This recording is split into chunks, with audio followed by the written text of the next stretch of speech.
ธีแห่พระศาสตร์เพิงบุญนมัสการพระธาตุหลวงวิจันทร์ประจำปี2025ซึ่งปีนี้เมนถึงมื้อขึ้น14 ค่ำเดือน12ลาว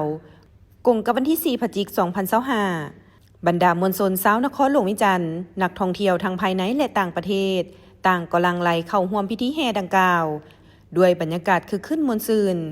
รักษาได้วัฒนธรรมและฮิตของประเพณีอันดีงาม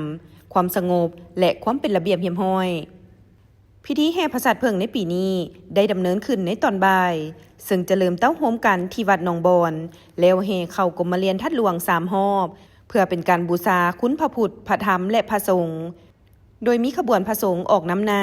และการน้ำผักหลัดซึ่งน้ำโดยท่านศิลวงศ์ขุดไพฑูรย์ประธานศูนย์กลางแนวเล้าสังชาติท่านนางสวนสวรรค์วิญญาเกตรัฐมนตรีกระทรวงวัฒนธรรมและการท่องเที่ยว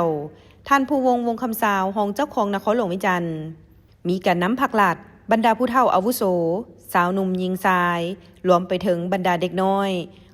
ร่วมกันถือพระศาสตร์เพิงแห่ไปตามขบวนมีการผสมประสานด้วยเสียงขับเสียงลำจากท้องถิ่นต่างๆที่ฟังแล้วเป็นตาสะอ่อนใจพร้อมทั้งยังมีการนุ่งถือของชนเผ่าต่างๆแสดงให้เห็นถึงการเต้าโฮมความสามัคคีของปวงชนเล้าบรรดาเผ่านั่นเองประเพณีแห่พระศาสตร์เพิงเป็นพิธีทางศาสนา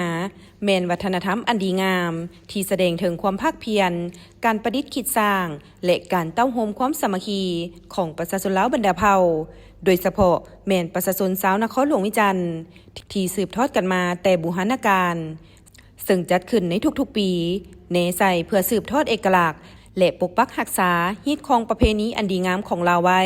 ให้ถึงเส้นลูกเส้นหลาน